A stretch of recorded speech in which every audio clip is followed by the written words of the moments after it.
Okay, so guys, for today's video, walang kuryente sa Cabanatuan City. Ayusin lang natin. Kunti pa. Yan. So, mamamasada pa rin tayo. At wala tayo pambaon bukas. Bukas ay competition natin. Alang show, so ayun lang. Sana marami tayong masakay ngayong araw na to. Sana, I'm hoping.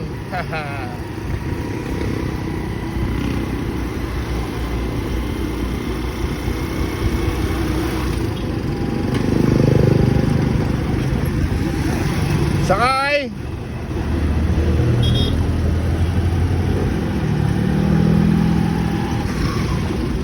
Dito nagkakaproblema kapag kapag rush hour na. Kasi yung traffic. Kapag lumalabas dyan yung mga yung mga trailer na mahaba, kaya nagta-traffic dito.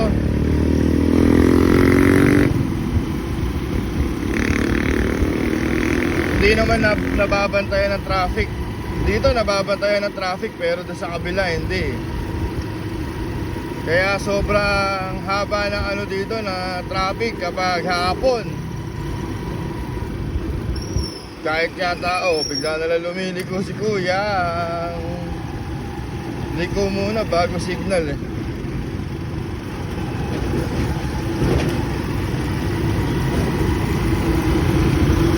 Grabe traffic dito sa gawin na to.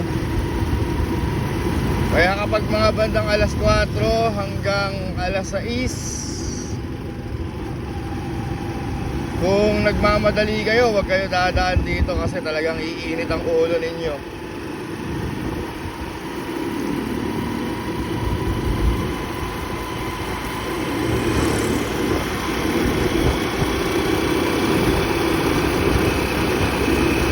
Wala nga palang kuryente ang buong citywide. Brown out nga pala ng Cabanatuan City hanggang alas 2. Kaya kung mapapansin niyo, maraming establishment sarado. Yung iba mga naka-manual, yung iba sarado. Lalagay ko na lang dyan sa video yung announcement. Kaya maraming tao ngayon, mga nasa hotel, mga nasa motel, yung may mga generator tsaka may mga aircon. Lakas na naman nakita nila yan. Mula umaga, tingin ko alas 8 yata nawalan kanina, o alas 7 hanggang alas 2 daw yan. Pwedeng maging maaga yung pagkakaroon ng ng kuryente. Depende yan sa trabaho ng mga tao ng Cellcore yata.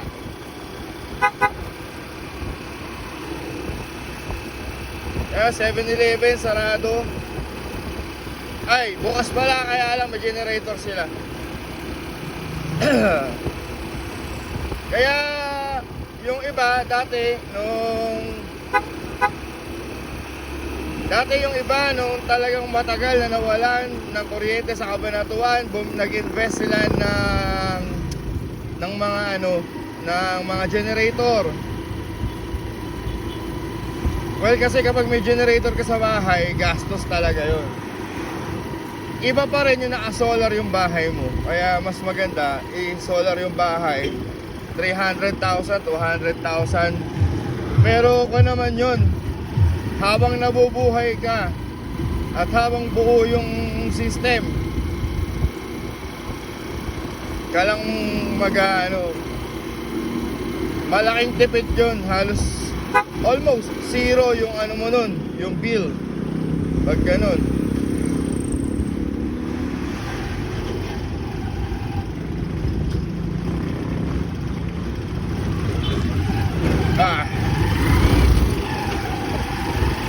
Ang may kuryente lang ngayon yung may mga solar panel na malalaki at saka yung may mga generators.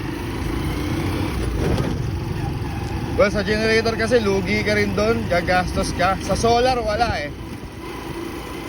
isang bilihan mo lang pero long life mo na siyang magagamit.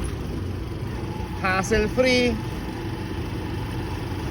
Tsaka talagang convenient siya. Hindi siya katulad ng generator pag nawalan na ng gas or ng diesel, tapos na kaligayahan mo, maingay pa.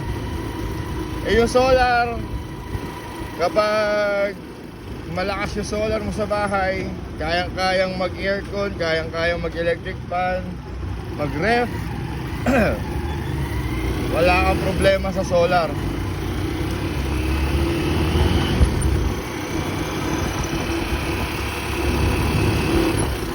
Malapit na nga pala tayo sa pilahan. Hindi natin alam kung ano mangyayari sa atin ngayong araw na to. At kung makikita nyo naman, halos walang tao sa kalsada. Kasi unang-una walang pasok. Pangalawa, mga nasa mall tsaka nasa mga hotel yung mga tao, wala sa mga bahay nila. Sakay!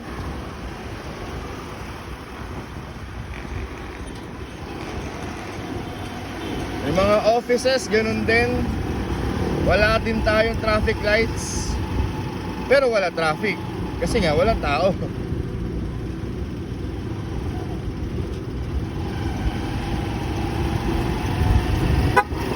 Sakay!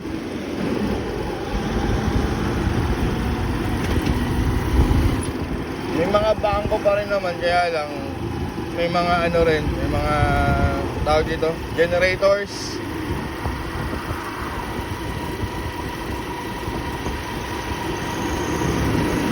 So, intro pa lang yung video natin na to. Ayan yung makikita natin sa kalsada kapag walang kuryente, wala rin tao. Hindi ko alam kung may pasahero tayo. Madami nga palang establishments na nagsarado dahil sa wala nga tao. Naku, wala nakapila dito ah. Ito na tayo.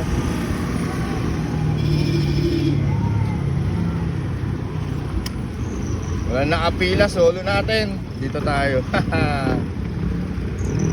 Yun. At mamaya na lang guys, update na lang.